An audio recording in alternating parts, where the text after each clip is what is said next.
bentornati. Questa sera abbiamo un'edizione letteraria straordinaria e abbiamo anche una carissima amica e una grande professionista, Alda Vanzan, che è una giornalista di punta del Gazzettino, che noi conosciamo e che sicuramente tutti voi avete letto nel nostro quotidiano locale, quindi benvenuta nel nostro salotto. Grazie Maria Laura e grazie a tutti voi dell'associazione. Mi sono dimenticata il libro. Ecco. Che è la prima. Grazie. Ecco. Grazie. E naturalmente siamo qui sempre in questa bellissima location che è lo showroom di Abitare 3 dei fratelli Massimo Alessandro Trevisan, che già da molti mesi ormai ci ospitano per i nostri appuntamenti politici prima, letterari, scientifici. È diventato un punto di incontro veramente molto interessante e molto piacevole, quindi ci abbiamo tenuto che anche tu fossi ospite in questa bellissima location e ringraziamo i fratelli Trevisan. E come al solito ormai le persone che ci seguono sanno che dirò due parole della nostra ospite, quindi Alda Vanzan si definisce una veneziana di campagna. Ha conseguito la laurea in scienze politiche con indirizzo internazionale e in verità aveva pianificato di operare in qualche ambasciata in giro per il mondo, ma nella sua strada ha incontrato il giornalismo. Ha salutato la carriera diplomatica e si è impegnata in una lunga gavetta nei tempi ancora in cui non c'erano né smartphone né tablet e gli articoli si potevano scrivere, come ha citato lei, anche sulla carta di cucina, per poi dettarli al dimafonista che poi li trascriveva. Ha cominciato a scrivere per il Mattino di Padova, poi la Nuova Venezia e infine per il Gazzettino, dove in pochi anni è diventata appunto la firma di punta della politica regionale veneta, naturalmente. È una nota e riconosciuta giornalista appunto del sistema pubblico, ha raccontato le elezioni che hanno fatto la storia del Veneto, ha firmato inchieste sui costi della politica e sulle parentopoli, società pubbliche, dalle autostrade alle società di trasporto. Da cronista, invece, ha raccontato i più grandi fatti del Veneto, quindi l'assalto dei Serenissimi in piazza San Marco, l'inaugurazione della Fenice ricostruita dov'era e com'era, il tornado nella riviera del Brenta, la tempesta Baia, l'acqua granda dell'anno scorso purtroppo a Venezia. Il 21 febbraio 2020, quindi appena scoppiata l'emergenza sanitaria di questo maledetto virus che avrebbe cambiato il mondo, era a Bo e anche all'ospedale di Schiavonia per raccontare le storie umane e sanitarie, i risvolti sanitari della pandemia del coronavirus. È appassionata di costume, per anni ha seguito da inviata Miss Italia, la mostra del cinema a Venezia, i più importanti eventi mondani accaduti nel Veneto e venuti nel Veneto. E poi da Cortina, io questo me lo ricordo bene, per lunghe estati ha raccontato tutti i convegni e tutte le feste che venivano, che animavano appunto la perla delle Dolomiti, intervistando i politici che calcavano il territorio proprio di Cortina, in quel palcoscenico. E alla domanda qual è stata l'intervista più difficile che ha effettuato, è stata quella col Presidente della Repubblica Francesco Cossiga, e questo sicuramente riconosco perché ho avuto modo di conoscerlo anch'io, e l'ha fatta appunto a Brunico, e lei cita anche con la sua Puccia, quindi questo pane particolare che voi tutti conoscete dell'Alto Adige. Ecco, sul Gazzettino ha tenuto anche per lungo tempo un blog che si chiamava Alda Società. La Boccardi, quindi il libro che presenteremo questa sera, è il suo primo libro e poi le chiederemo se ci saranno altre avventure, ma questo lo faremo dopo. Allora, la Boccardi, questo è il libro, come vedete, è la storia di una donna, Luciana Crovato Boccardi, una donna che si è fatta da sé, la storia di una donna che non si è mai arresa, una donna forte che per una serie di circostanze, di cui appunto parleremo tra poco, si è trovata catapultata nel mondo della moda ed è diventata titolare della rubrica del Gazzettino proprio dedicata alla moda. Ha scritto libri, ha diretto riviste femminili, e parleremo anche di questo, ha organizzato manifestazioni, sfilate di moda, cicli di conferenze. Luciana Boccardi è una veneziana con la V maiuscola, innamorata della sua città, si è impegnata in tutti e 5 i referendum, e parleremo poi anche di questo, per la separazione dalla terraferma, e continua a combattere per non vedere la sua città morire soffocata, non soltanto di turismo. E anche di questo parleremo dopo. Quindi se posso, comincio con qualche domanda. Allora, quale motivo ti ha spinta a scrivere di una collega, che è una cosa non usuale e può anche essere rischiosa, e poi perché proprio di Luciana Boccardi? È stata un'impresa, nel senso per certi versi una sfida.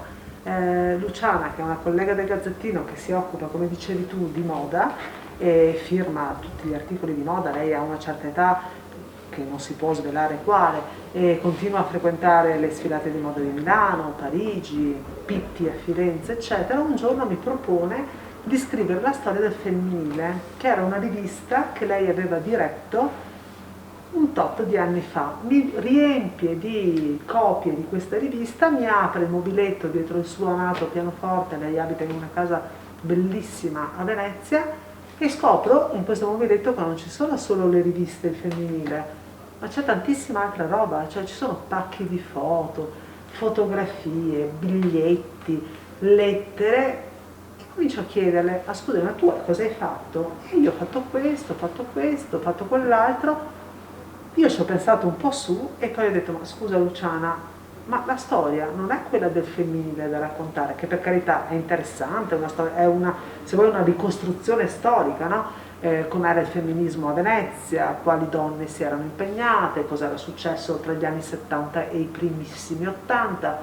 Però secondo me sei tu che sei da raccontare, perché quante donne hanno fatto la tua storia. È stato difficilissimo, però lo spunto è stato questo: un mobiletto dietro al pianoforte che si apre e spunta il mondo di documentazione. Ecco, infatti la mia successiva domanda è questa: hai avuto difficoltà ad avere, diciamo, il primo approccio con lei e comunque anche la continuazione, perché è una persona forte, unica, affascinante in molti modi, e quanto tempo ci è voluto per raccogliere il materiale e riuscire a costruire questo tuo racconto? È stato molto difficile, è stato molto impegnativo, perché Luciana Boccardi ha un caratterino. Di solito si dice che chi ha carattere ha un brutto carattere. Luciana è una donna forte, come dicevi tu, determinata, e non accetta compromessi, bianco bianco, nero nero, pane al pane, vino al vino. Per certi versi devo dire che ha accettato e ha ceduto quando non è stato semplice. L'ho detto, come dicevo prima, l'ho spiegato: guarda che è la tua storia che è bella da raccontare, perché è passato tantissimo tempo e cose di questo genere non si potranno verificare più. Voglio dire, oggi per i ragazzi scrivere con lo smartphone, il computer, collegamenti, è tutto molto semplice, ma una volta era per certi versi più difficile dal punto di vista della logistica, ma era anche molto più facile dal punto di vista delle opportunità, e lei ha avuto tantissime opportunità che i ragazzi di oggi se lo possono scordare. Dopodiché va anche detto che alle opportunità va abbinato la volontà, la determinazione e quel minimo di coraggio. Per fartela breve e rispondere alla tua domanda: quanto è durato questo lavoro? Azzardo una gravidanza, 9 mesi. Tutti i lunedì mattina io partivo da Mestre, perché io abito a Mestre, sono una mestrina acquisita, tu dicevi veneziana di campagna, perché è così, io non sono una mestrina doc, io sono venuta ad abitare a Mestre, però mi sono affezionata a questa città che trovo che alla fine è diventata la mia città, e quindi partivo ogni lunedì mattina da Mestre, andavo a Venezia, mi facevo da Piazzale Roma fino a casa sua alla Bragola, e lei mi apriva, mi chiedeva: vuoi qualcosa? Io ogni volta: no grazie, mi basta un bicchiere d'acqua perché dobbiamo lavorare. E iniziavano queste lunghe conversazioni, queste lunghe interviste, intervallate da tantissime pause, che poi io sbobinavo, raccontavo, scrivevo, eccetera, insomma, ogni lunedì. Ogni lunedì, benissimo. Quindi Luciana Boccardi, come poi chi leggerà il libro naturalmente, perché noi raccontiamo qualcosa, ma poi il libro, che tra l'altro è piacevolissimo e si legge molto volentieri e dall'inizio alla fine in un modo molto, molto sciolto, devo dire, ha vissuto tante vite, ma sempre accompagnate da un comune denominatore, cioè, come dicevamo prima, la grande forza di volontà. E vuoi spiegarci il suo difficile iniziale percorso di donna e anche di giornalista, e poi ne approfondiremo i vari aspetti? Quindi come è iniziato? Cioè come è iniziato il giornalismo? Come è iniziato il giornalismo? Beh, allora intanto la storia di Luciana Boccardi è particolarissima. Lei si chiama Luciana Crovato Masina. Boccardi è il nome del marito, che poi lei acquisirà non come forma di sudditanza al marito, ma perché diventa una sorta di sua firma di moda. Virgilio Boccardi tra l'altro era un collega, è mancato quando avevamo iniziato a lavorare sul libro, quindi pochissimo tempo fa, e lei ha avuto un'infanzia un po' travagliata, nel senso che lei è figlia di persone d'arte, di artisti, musicisti, pianisti, il nonno che suonava, il padre idem. Ha avuto un'infanzia molto travagliata perché a un certo punto il papà, che era musicista però gestiva anche un cinematografo, una sala da cinema, scoppia un incendio nella sala cinema e il papà fa di tutto per spegnere l'incendio, per salvare il salvabile, e morale perde tutto, perde la vista, perde le mani, viene ampiamente menomato. La famiglia si ritrova in grandissima difficoltà perché quando ti manca il papà, che non può più lavorare, che anzi ha bisogno di assistenza, quindi la famiglia si ritrova in estrema povertà. E Luciana, e questa è una cosa particolare, finisce gli studi, nel senso che li interrompe alla quinta elementare. E oggi per fare la giornalista, per fare il giornalista, ti devi laureare, magari meglio ancora se hai un master, devi sapere 2 lingue. Luciana, erano altri tempi, l'ho detto prima, si ritrova catapultata nel mondo del giornalismo per caso, perché dovendo appunto lavorare, comincia a fare la dattilografa, comincia a frequentare un corso comincia a scrivere a macchina su una vecchia macchina per scrivere, non sapeva che cosa fare, per cui Duilio, che era il lattaio vicino a casa, le regalava le copie del Gazzettino, all'epoca era l'unico giornale della città, le copie del Gazzettino del giorno prima, perché mi raccontava Luciana, io questo non lo sapevo. Adesso le signore vanno al bar a prendere un cappuccino, a prendere un caffè. All'epoca si andava in latteria e ti sedevi in latteria a bere un bicchiere di latte, che era un bicchiere di latte appena munto. E per passare un po' di tempo il lattaio, questo signor Duilio, dava a disposizione il Gazzettino. Le copie del quotidiano avanzate le regalava alla Luciana, che la sera si esercitava a scrivere a macchina fino a che diventa una mitraglietta. Rispondendo alla tua domanda, com'è che diventa giornalista? Diventa giornalista perché riesce a entrare come impiegata alla Biennale. Il direttore generale della Biennale trova un racconto breve che lei aveva scritto, a sua insaputa lo manda a un concorso letterario, lei vince il primo premio, viene premiata da Georges Simenon, che le fa anche il baciamano, e nel libro c'è pure la foto di Simenon che si inchina di fronte alla signora all'epoca approvato, e il primo premio era: scegli tu, potrai cominciare a collaborare in un giornale, Corriere della Sera, La Stampa, il Gazzettino. Allora, La Stampa all'epoca era fenomenale, soprattutto per le cronache estere. Per anni La Stampa è stata il top sulla cronaca estera. Il Corriere era ed è il Corrierone, e lei sceglie il Gazzettino. Io le chiesi: ma Luciana, avevi 3 giornali grandissimi e se hai scelto il Gazzettino, ne sono felice, è il mio giornale, è il giornale per il quale io lavoro, ma perché hai scelto il Gazzettino? E lei mi ha risposto: ma perché è il giornale mio, della mia città, è il giornale sul quale mi sono esercitata a scrivere con le copie che mi dava il lattaio, ma soprattutto è il giornale che racconta Venezia, e come dicevi tu prima, lei è non innamorata, è persa di Venezia. Infatti, parlando proprio di questa cosa specifica, sempre mi piaceva leggere una cosa.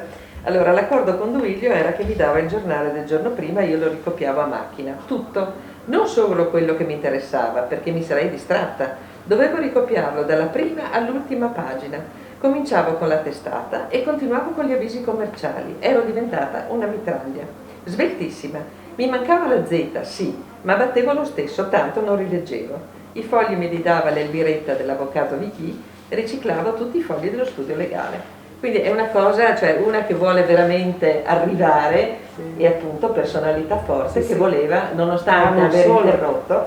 Quando poi lei sceglie il Gazzettino, all'epoca, quindi si presenta al direttore e il direttore le fa scrivere delle cose. Come a tutti noi è capitato, giornalisti alle primissime armi, noi ci mettiamo a scrivere, ma i primi articoli è difficile che vengano pubblicati, perché di solito facciamo delle lenzuolate, e invece noi dobbiamo essere sintetici. Lei scrive delle cose che naturalmente erano troppo lunghe Se non che a un certo punto il direttore le dice: ma a te piacerebbe scrivere di moda? Lei dice: moda? Era come parlarle di calcio, non sapeva neanche la differenza tra una squadra e l'altra. E dice: boh, io non so niente. La spedisce a scrivere la cronaca del varo del transatlantico Michelangelo, che viene inaugurato mi pare a Genova, e lei parte, quindi va anche dalla Sarta, si fa un abitino, quelle cose insomma, molto mondane. Solo che questa signorina all'epoca, non aveva messo in conto di essere totalmente allergica al mare, soffriva il mal di mare e quindi passa i 7 giorni della crociera in cabina a vomitare. Quando le chiesi: scusa, ma come hai fatto a raccontare? Cioè, ti sei arresa? E lei mi dice: figurati se mi arrendo, mi sono fatta raccontare tutto, dalla cameriera, certo, da un signore gentilissimo che la corteggiava al momento del varo, si è fatta raccontare tutto e lei ha imbastito le cronache. Così come se fosse presente, pur essendo effettivamente in nave. Certo. Quindi è, voglio dire, la volontà. Sì, no? ma infatti.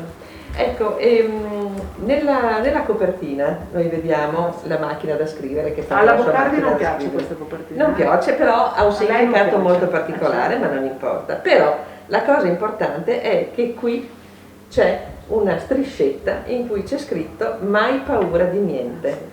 Ci spieghi che cosa vuol dire? Se fai girare, Maria Laura, per favore, la copertina è uno smartphone con dentro una vecchissima Olivetti, una vecchissima macchina per scrivere. Perché? Perché la Boccardi inizia quando c'erano solo ed esclusivamente le macchine per scrivere, poi arriva ai giorni nostri, oggi, dove hai lo smartphone. Certo.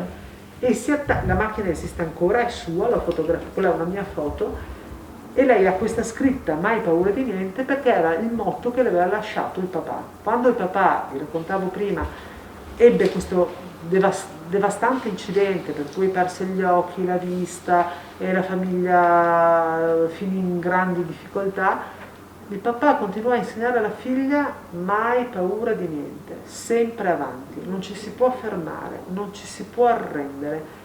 E per lei questo motto, questo slogan è rimasto quasi un credo. E se l'è attaccato sulla macchina per scrivere, e qualsiasi cosa possa succedere lei ripete: mai paura di niente, si va avanti. E mi sembrava emblematico la macchina per scrivere con questo slogan del papà dentro lo smartphone, perché è una signora che ha attraversato di fatto 2 secoli, certo, il 1900 e questo inizio del 2000. Certo. Ecco, dicevamo, avevi accennato tu prima alla Biennale. E lei parla di questo suo primo, diciamo, impatto con il mondo della cultura con grande nostalgia. E lei appunto racconta, o quantomeno tu insomma racconti tramite con le sue parole, di grandi personaggi di cultura, di vera cultura, che hanno fatto la storia non solo nazionale ma anche internazionale. E ci dici qualche cosa in più di questa sua nostalgia, perché io ho capito tra le righe che si rende conto che certe cose non ci sono più. Sì. E mi riallaccio, faccio un collegamento tra il periodo in cui lei giovanissima era alla Biennale e il periodo in cui già giornalista di moda si ritrova catapultata tra le sfilate di Milano, Firenze e Parigi. All'epoca in cui era la Biennale lei aveva la possibilità ha avuto l'opportunità di conoscere musicisti, scrittori, letterati, premi Nobel, cioè, di tutto, da Montale a Tchaikovsky, di tutto. E ogni tanto mi diceva: sai, magari sono alla sfilata di moda di Milano, di Firenze, e mi ritrovo accanto varie persone che non sanno neanche mettere in fila 2 parole. Quello che le manca e che rimpiange di quegli anni è l'elevatura culturale, cioè il fatto che oggi per essere famosi, che cosa serve per essere famosi? Magari un'ospitata in una trasmissione, oppure so, scrivere diciamo, le trasmissioni molto pop, però magari strucca per dirla veneta, ti rimane gran poco, no? Lei ha questo rimpianto dei tempi della Biennale di aver conosciuto dei grandi personaggi e anche dei personaggi stravaganti, perché le capitò di dover andare a prendere all'aeroporto di Venezia la mitica Rossella O'Hara. Infatti questa era una domanda che ti volevo fare, infatti, te la lascio fare. Infatti sono due le cose che mi hanno colpito, questi due incontri, uno con Vivien Leigh, appunto la famosissima Rossella O'Hara, e una con Ingrid Bergman. E due personalità assolutamente diverse che però hanno fatto entrambe la storia e che con Luciana hanno avuto dei contatti magari temporalmente brevi però intensi. Certo. Allora, Vivien Leigh arriva con il marito, la Biennale aveva organizzato una rassegna e in questa rassegna avevano ricavato uno spazio per uno spettacolo in cui recitava appunto Vivien Leigh. La Boccardi, Luciana va a prenderla all'aeroporto. La prima impressione che ha è mamma mia, ma quanto bella è questa signora, che non era più giovanissima, sono più di 20 anni di Rossella O'Hara. C'è la foto, quindi c'è la foto nel libro, eccetera, però lei dice che è elegante, con questo cappellino, bella, e però la colpisce perché le chiede solo: ma c'è un whisky in camera? Ma mi avete messo le bottiglie di whisky in camera? E siamo sicuri che ci siano le bottiglie di whisky in camera? Sì.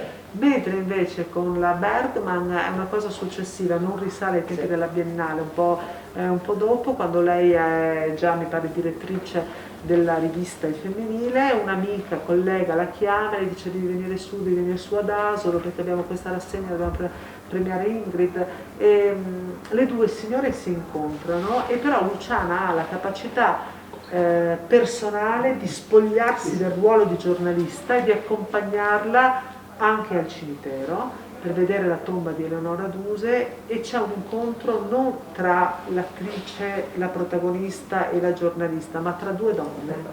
Tant'è che poi Luciana scriverà un libro che si chiama Ingrid tra le colline viola, perché Asolo questo soprannome, questa nomea di avere le colline viola. Certo. E quindi sì, sono stati due incontri importanti. Ecco, dicevamo, nella sua lunga carriera appunto di giornalista di moda, ma anche non solo di moda, Luciana Boccardi ha avuto la possibilità di conoscere un gran numero di personaggi famosi del mondo della cultura, appunto della moda, sui quali ha espresso delle valutazioni non sempre positive, anzi certe volte abbastanza piccanti. Ci vuoi citare qualcuno? Quindi di cosa, a chi ti riferisci? No, ma in generale, perché non lo so, del sindaco attuale di Venezia ha un giudizio tranchant negativo. Sì, no, di Cacciari e non parliamo. No, ma anche di attori, per esempio. Sì, parliamo di cose passate. Parliamo di cose passate. No, non di adesso. Allora, di cose passate, restando nel mondo della moda, lei ha, non so, per dire, Naomi Campbell. Sì. Naomi Campbell, che è stata una delle più grandi top model italiane, lei sostiene ammette che sia una grandissima bella figliuola, ma assolutamente maleducata. Degli stilisti Dolce & Gabbana lei dice che sono geniali come stilisti, ma volgari. Io ho impiegato 2 lunedì per chiederle perché non le andavano bene Dolce & Gabbana. Dice: scusa, se tu mi dici che sono geniali e sono bravi e fanno delle collezioni spettacolari, perché non ti vanno bene? Perché sono volgari? Spiegami per quale motivo sono volgari. E lì non c'è stato verso. Per lei sono volgari e rimangono volgari. Poi ha invece una grandissima ammirazione per Valentino, per Armani, per tantissimi personaggi del mondo della moda, ma anche, non so, Claudia Schiffer, la mitica Claudia Schiffer, la individua come una macchinetta, cioè una sorta di calcolatore vivente, quindi bravissima a fare il suo lavoro, ma anche poi a gestire tutto quello che è riuscita a costruire con la sua carriera. Certo. Ecco, parliamo di qualcosa di più, diciamo, culturalmente impegnativo. Allora, dicevamo prima che una delle avventure in cui Luciana Boccardi si è tuffata è stata quella della rivista Il Femminile, sulla quale aveva delle idee ben chiare, e questa ci porta anche sul suo personale concetto di femminismo. Quindi sono strettamente collegate, e questo ha rappresentato per lei sia un aspetto positivo perché ha potuto esprimersi, ma anche diciamo un risvolto che alla fine non l'ha soddisfatta del tutto. Dunque, prima di dirigere la rivista Il Femminile, Luciana Boccardi dirige LVF, Livorno, Venezia, Firenze, la Via Femminile, che aveva però questo acronimo. Lei lo dirige e a un certo punto, vabbè, insomma, erano gli anni che io non ho conosciuto, ma anni 70, pieno femminismo, e ha avuto un sacco di grandissime collaborazioni, belle firme che collaboravano con questa rivista. E lei mi racconta che sta tornando non ricordo se da Firenze o da Roma, comunque stava tornando a Venezia e dice: ma siamo sicuri? Io ho dato disposizione che una pubblicità non deve essere pubblicata, cioè questa pagina pubblicitaria non se ne parla. Era un'inserzione pubblicitaria su un centro svizzero che riguardava la sterilizzazione. Luciana Boccardi dice: un tema di questo genere è talmente delicato, è talmente importante che non può essere ridotto a una pagina pubblicitaria. Se vogliamo facciamo un numero speciale in cui si parla della sterilizzazione. Scusate, parentesi, gli anni del femminismo durante i quali lei dirige queste riviste coincidono con la campagna sull'aborto e quindi c'è una grandissima corrente di pensiero a favore dell'aborto e c'è una minoritaria corrente di pensiero, come poi vedremo al referendum, che è contro l'aborto. Lei è una femminista sui generis, è per l'emancipazione della donna, ma è assolutamente contraria all'aborto. È per l'emancipazione dal punto di vista lavorativo, professionale, e però se la prende non è d'accordo con quelle donne che vogliono l'emancipazione e però si fanno dare i sussidi dal marito quando magari si separano. Qual è il punto che dimostra il carattere della donna? Questo giornale, questa rivista LVF pubblica contro la sua volontà di direttore. E qui facciamo un'altra parentesi: il direttore responsabile di un giornale, di una rivista, di un settimanale, di un mensile è responsabile di tutto quello che esce. Quindi se è responsabile risponde anche penalmente. Se il direttore dice io questa cosa non la pubblico, questa cosa non va pubblicata, a meno che l'editore non ritiri la firma, cioè non trovi un altro direttore responsabile. Lei, tornando in treno, va in tipografia, scopre che la pagina pubblicitaria su questo centro di sterilizzazione c'era ancora, manda un telegramma e dice: tolgo la firma, cioè il giornale non esce con la mia firma. L'editore cosa fa? Toglie la firma del direttore, Luciana, improvvisa una direzione responsabile in via di assegnazione, però lei si toglie dal giornale, se ne va completamente. Quindi qua ti dimostra la forza di carattere e anche di andare controcorrente, perché in quegli anni era molto più semplice essere a favore dell'aborto che non essere contro. E questo è un episodio. L'altro episodio è invece quando porta avanti la seconda rivista, che si chiama Il Femminile, e si stufa perché tutte le sue colleghe che arrivavano in redazione fumavano, buttavano le cieche per terra, arrivavano quei bambini. Nessuno puliva, i bambini mangiavano i biscotti e lasciavano le briciole ovunque. E a un certo punto dice: ma sai che ti dico ciao, e va a lavorare all'UNESCO, che era a Venezia, a Parigi. Infatti, a proposito di questi due punti, vi leggo due piccoli passaggi. Finita l'esperienza importante e significativa della via femminile, pur con tutte le ondate violente che comportava ogni discussione, ritenni che un giornale che affrontasse il problema donne con un affondo culturale ma non violento, una rivista che presentasse i problemi femminili senza farne un monumento di genere, sempre e solo a difesa della donna, anche quando dovrebbe ammettere uno o più torti era necessario. E questo per quanto riguarda, diciamo, il significato che lei voleva dare alla sua rivista. E poi invece, per quanto riguarda la sua valutazione sulle donne, oggi trovo che ci sia una rassegnazione delle donne, un ritorno all'oscurità. Perché?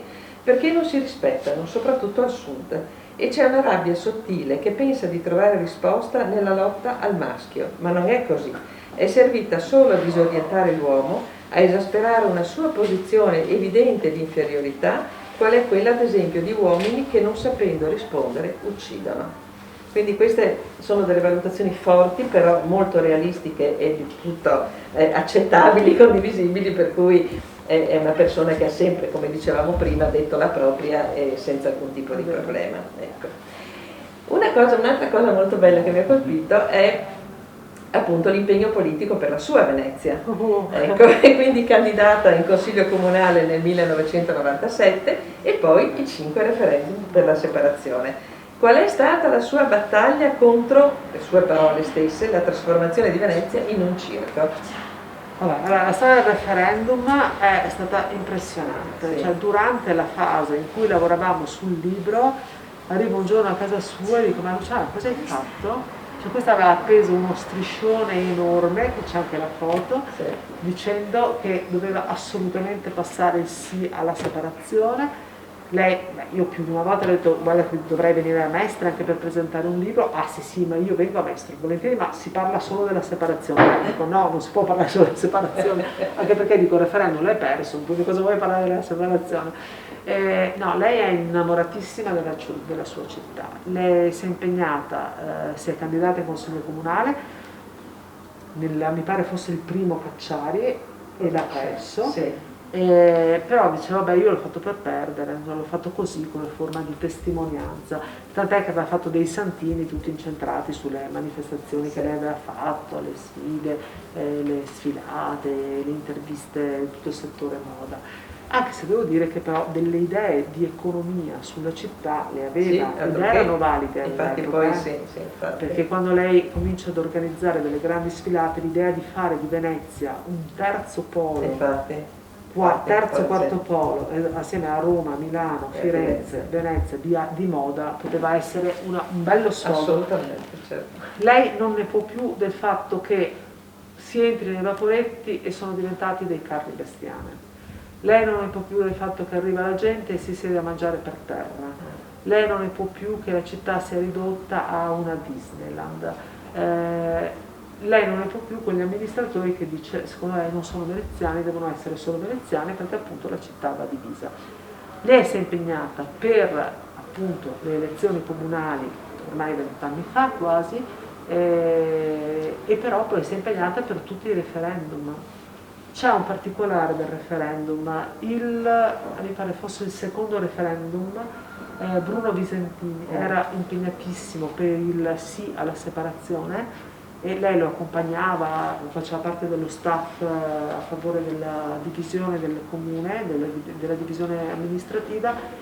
Passano davanti al teatro Goldoni, me l'ero proprio segnato, esatto, e c'è questo perché- manifesto del Partito Repubblicano Italiano, che era il partito di Visentini, e che dice no alla separazione. E dice: ma scusi professore, ma perché stiamo lavorando così tanto se poi il suo partito dice no?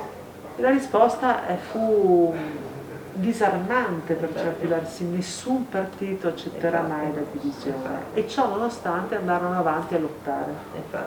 Infatti qui c'è scritto, infatti me l'ero segnata perché noi che abbiamo partecipato ovviamente, cioè lui dice: si rassegni Luciana, mai nessun partito politico accetterà di buon grado il ritorno a 2 comuni separati. È una scelta che si rivelerebbe positiva per Mestre, in quanto ne potenzierebbe lo sviluppo in termini urbani, realistici e non di frazione di altra città.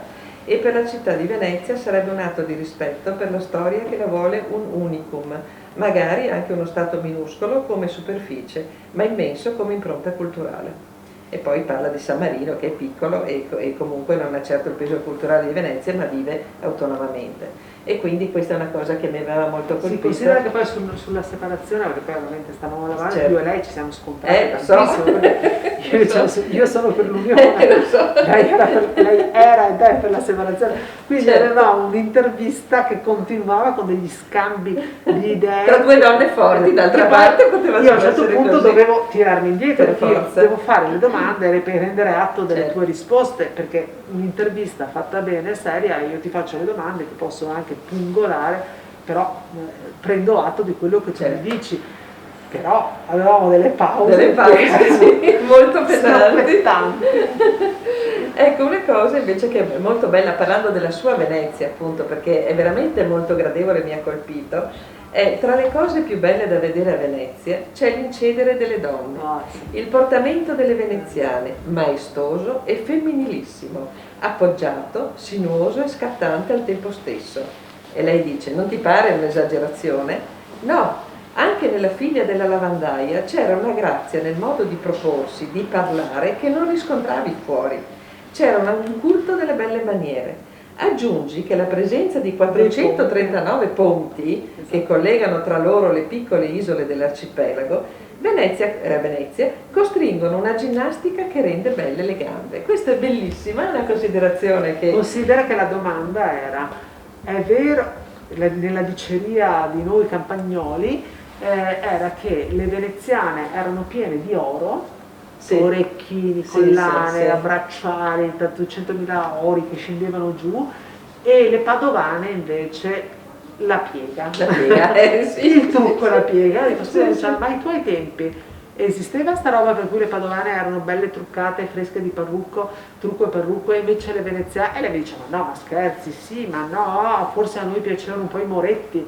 E allora si lascia andare a questa descrizione delle veneziane, che la storia dei ponti è bellissima, sì, cioè la storia dei ponti che fai di 400 ponti, per cui anche il sì, sì. Sì. È bella. È bella proprio. Ecco, torniamo al discorso che avevi accennato, che anche questo è molto importante sulla parte proprio economica legata alla moda. Perché secondo te questa idea, questo progetto bellissimo di fare di Venezia la quarta capitale della moda italiana, alla fine poi non è stata colta da nessuno, e sì che invece avrebbe potuto avere un riscontro enorme? Ma queste sono scelte politiche, secondo me. Solamente politiche. Sono scelte politiche che riguardano la politica intesa come amministrazione comunale, amministrazione regionale e poi anche Camera della Moda. Ci sono tre cose che si intersecano. Per cui non è facile che uno si alzi la mattina e dica facciamo di Venezia il terzo polo della moda. Considerate che la moda, alta moda, altissima moda, nasce a Firenze in un giardino privato, in una villa privata, poi di fatto viene coinvolta Roma, quindi abbiamo Roma con l'altissima moda, e poi Milano col prêt-à-porter, cioè quando nascono i grandi stilisti, quelli che conosciamo noi adesso e che si sono tramandati, Giorgio Armani, il compianto Gianni Versace, eccetera, Gianfranco Ferré, tutte persone che non ci sono più e che però hanno fatto grandissima l'Italia dal punto di vista della moda e dello stile, però noi abbiamo avuto tre poli: Roma alta moda, Milano prêt-à-porter, Firenze che poi si specializza nell'uomo, pitti uomo. L'idea di fare di Venezia una delle capitali della moda era stata, secondo me, rileggendo tutti gli scritti dell'epoca, parlando con la Boccardi, che ripeto è la decana delle giornaliste di moda.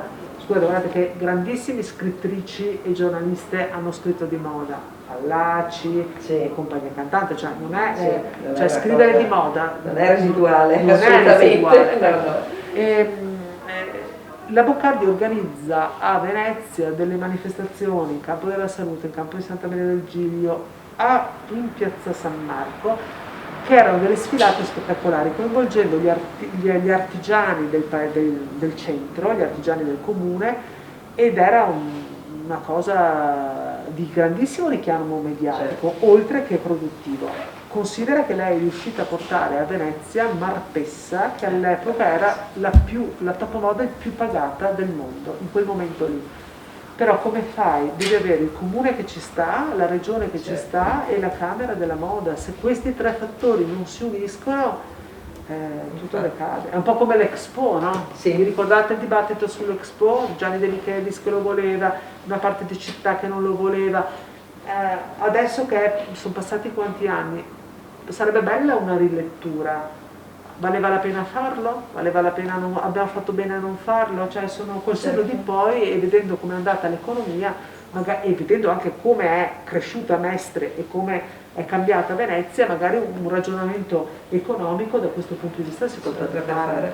Tra l'altro c'è anche questa una bella descrizione che tu fai, la moda è cambiata. Nel senso che anche le sfilate stesse non sono più come quando è iniziata questa avventura, perché una volta la sfilata era funzionale all'abito, adesso invece è funzionale all'evento, quindi una volta si toccavano, c'è scritto, si toccavano i tessuti, si guardavano bene i modelli, e le modelle non contavano niente, erano solamente dei manichini. La storia di farmi raccontare com'erano le sfilate di moda, io ero incantata. Credo. Perché cioè, noi adesso siamo abituati a accendere il TV, la TV e vedi le sfilate di moda, eccetera.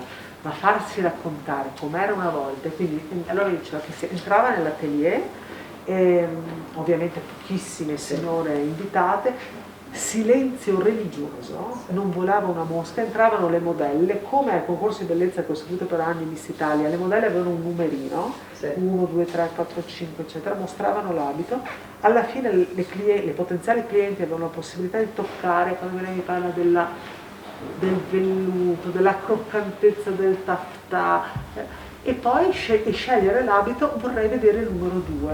La modella non contava niente, la modella era un manichino che esibiva l'abito. Poi la seconda fase è quella di Giorgio Armani e Gianni Versace, per cui hai le top model. Claudia Schiffer, Naomi Campbell, la stessa Carla Bruni, la nostra Bruni, eccetera. Seconda fase. Terza fase, quella pre-Covid, quando la sfilata di moda invece diventa uno show. E quindi hai lo stilista di Gucci, gli stessi Dolce & Gabbana che trasformano la sfilata di moda in uno spettacolo. Che cosa ti ricordi alla fine della sfilata di moda? Ti ricordi lo spettacolo, quindi ti ricordi il modello che esce in passerella con la testa mozzata, la propria testa che in realtà è un mesma, e se la porta sotto il braccio, oppure la sfilata in un cimitero, e degli abiti non ti ricordi più niente. La quarta fase, che non abbiamo raccontato perché siamo in fase di coronavirus e quindi era tutto interrotto, è quella in cui le sfilate non ci sono più. E gli stessi stilisti hanno abolito le sfilate in presenza. Io sono stata a Milano alla fine di ottobre ad una rassegna che si chiamava Apriti Moda, organizzata dalla collega che lavorava a Repubblica e che adesso si è messa a fare l'imprenditrice nel mondo appunto dell'organizzazione di eventi, e dovevano esserci delle sfilate che non ci sono state, e adesso anche il Covid ha ridimensionato tutto il mondo del fashion. Ecco, anche gli stilisti che hai conosciuto, massimi esponenti della moda, non erano tutti di suo gradimento. Infatti prima tu hai citato Dolce & Gabbana, ma ce n'erano invece alcuni che lei ha apprezzato moltissimo. Cucinelli, appunto Cucinelli, anche Valentino infatti, e di Gianni Versace tu chiedi, è vero che era considerato una mezza divinità, e lei dice Gianni Versace lo considererei un personaggio dell'arte in generale più che della moda tout court. Quindi insomma li ha conosciuti in modo talmente personale. Quando ti ho detto Maria Laura che a un certo punto mi apre questo mobiletto dietro al suo amato pianoforte e viene fuori il mondo, cioè io ho trovato telegrammi, biglietti, lettere, firmati, autografati, quindi non come adesso l'SMS o il WhatsApp, di Armani, Versace, Ferré, dei più grandi stilisti, con Cara Luciana, la moda ha bisogno di lei racconta la moda come nessun altro. Dopodiché uno vuol dire, vabbè, insomma, nei biglietti puoi anche esagerare, però aveva una quantità di biglietti e di telegrammi che era impressionante, era quello che mi aveva colpito. Nella serie, ma tu quanti stilisti hai conosciuto? Così, avevi questo rapporto. Gianni Versace, prima che venisse ammazzato nella sua villa a Miami, le aveva detto, ci vediamo a Miami. Ecco. Sì, quindi ha attirato non solo la stima ma anche le simpatie di questi massimi rappresentanti della moda. Poi secondo me, ti dico, era una storia che meritava di essere raccontata perché è cambiato il mondo ed è ulteriormente cambiato adesso con la pandemia sanitaria. Io non voglio dire che sia un pezzo di storia, però raccontare com'era, cioè tu nasci prima della seconda guerra mondiale, hai la seconda guerra mondiale, hai il boom economico, l'Italia che rinasce, hai una serie di opportunità e non hai la burocrazia di adesso, hai delle possibilità di farcela e se vuoi ce la fai, e attraversi tutto il Novecento, arrivi al 2000 fino a questa crisi che ci fa venire qui con la mascherina, che ci manca il fiato, perché purtroppo la malattia ti fa mancare il fiato e quindi proteggiamolo, però è un pezzettino di storia secondo me, andava raccontata. Sì, sicuramente. No, ma infatti è stato bellissimo. Una delle sue iniziative più intraprendenti a Venezia è stata la creazione di un ristorante proprio a Venezia. Sì. Quindi chi l'ha ispirata e poi Uno come è stilista. andata? Ecco. Chi erano i Uno suoi stilista. clienti? Allora, Emanuele Ungarole dice un giorno erano a Parigi, ovviamente per una delle sfilate parigine, e lei si mette a parlare, dice perché a me piace tanto fare la pasta e fagioli, lei ovviamente cucina tradizionalissima veneziana. Certo. E Ungarole ascolta e le dice, caspita, ma Luciana, ma perché non apri un ristorante? Ah sì, potresti aprire un ristorante, lo fai tutto in un posto di Venezia che non sia troppo in centro, magari un po' defilato, e lo fai nei colori, non so, un bric-a-brac, sui toni azzurri, eccetera. Sai che bello sarebbe? Finestre basse con i cuoricini appesi alle inferriate. Questa torna a casa, non è che dica vabbè Ungaro mi ha detto di fare un ristorante, ciao, continuo a fare la mia vita. Si mette a cercare un locale e trova il locale e apre il ristorante. Apre il suo ristorante. Ovviamente era una baruffa continua col cuoco, all'epoca la parola chef non esisteva, esisteva la parola cuoco, Certo. perché questo qui, almeno mi raccontava il suo, voleva sempre aggiungere qualcosa, sul letto di rucola, risotto con sugo eccetera eccetera, diceva ma scusami, se è tagliata, se è bistecca, non serve mettere sul letto di rucola con contorni di vari eccetera.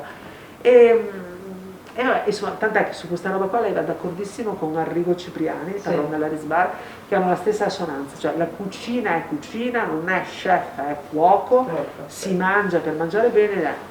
E tra i suoi ospiti, come dicevi tu, lei ebbe Mitterrand, il presidente francese, che arrivava in incognito, in gran segreto, con le guardie del corpo fuori dal locale, tanto che un giorno un cliente le chiede, mi scusi signora Boccardi, ma quel signore lì non è Mitterrand? E lei dice, ma sa che ci assomiglia veramente tanto, Quindi lo protesse completamente. Bene, allora stiamo volgendo verso il termine di questa nostra bellissima conversazione con diciamo un ultimo quesito, gli uomini di Luciana Boccardi. Allora, suo marito Virgilio, chiaramente, che spicca, quantomeno è quello che noi conosciamo più di tutti, è stata la sua roccia, il suo compagno, il collega, ma non solo lui. Vabbè, questo è un capitolo che non va raccontato ma va letto. Esatto.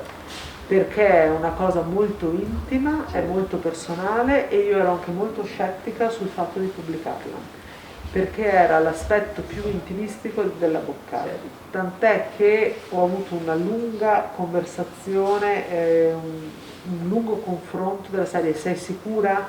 Lo mettiamo? Guarda che parli di te stessa, non mi stai parlando della moda, degli stilisti di Venezia, del referendum, dell'amministrazione della città, delle tue, cioè stai parlando di te donna, Certo. e del tuo affetto, del tuo amore. E nasce tutto perché lei mi manda 2 mail notturne. Luciana, la Boccardi è rovescia come tutti i giornalisti, noi cominciamo a lavorare molto tardi, ci svegliamo molto tardi perché finiamo di lavorare molto tardi, in linea di massima ceniamo quando la gente normale sta già dormendo da no.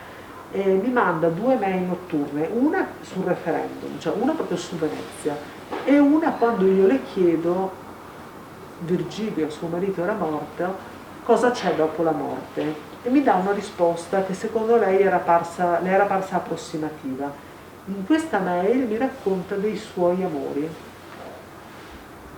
E io non ne voglio parlare, perché secondo me è da leggere, sì, perché non è una domanda, un botta e risposta che c'è stato fra me e lei, ma è una lunghissima mail che lei mi manda, della quale io chiedo contezza, sei sicura di pubblicarla? Lei mi dice sì, sono sicura, la voglio pubblicare, e secondo me va letta.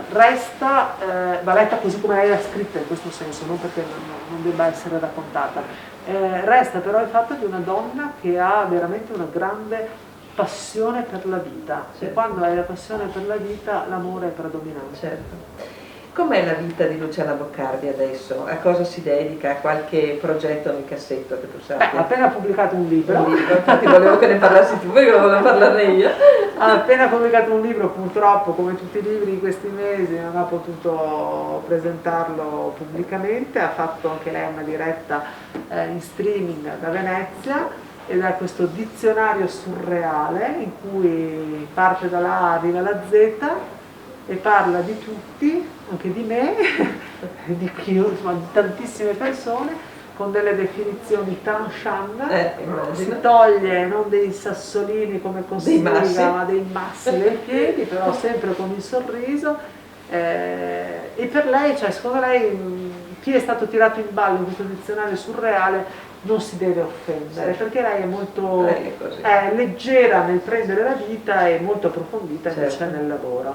Però il libro è fatto molto bene perché è ricchissimo di illustrazioni, perché una volta il burlesque, adesso noi lo conosciamo come una forma di danza, un po' ammaliatrice, eccetera, però all'inizio aveva un'altra accezione. Esatto, quindi ci sono tutte le figurine là disegnate in un modo, la via, sono bellissime. E Alda Vanzan che cos'ha nel cassetto? Adesso io vorrei finire di raccontare la pandemia, nel senso vorrei che finisse questa pandemia sanitaria, perché la stiamo raccontando tutti i giorni ed è pesante perché c'è gente che sta male, c'è gente che si ammala, c'è gente che purtroppo muore e c'è l'economia che sta andando a catafascio. A me quello che fa pensare è cosa sarà del nostro paese, della nostra città, Venezia, della nostra regione, il Veneto, dell'Italia, dell'Europa, una volta finita l'emergenza pandemica. Che cosa cambierà dell'economia, come cambierà il modo di lavorare e come ne verremo fuori. Quindi vorrei darne testimonianza. Io da cronista pura io vorrei dare testimonianza, cioè voglio raccontare cosa sta raccontando, cosa sta succedendo, vorrei che finisse bene. E poi invece se mi chiedi di libri, insomma un po' di lavori ci sono in cassetto, ma ne parleremo.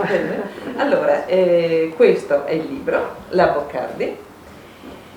Vi consiglio di prenderlo perché è sicuramente una bellissima idea per il nostro prossimo Natale. Come dicevo, un libro piacevole, ma un libro anche molto intenso, profondo, che racconta una donna da parte di una donna.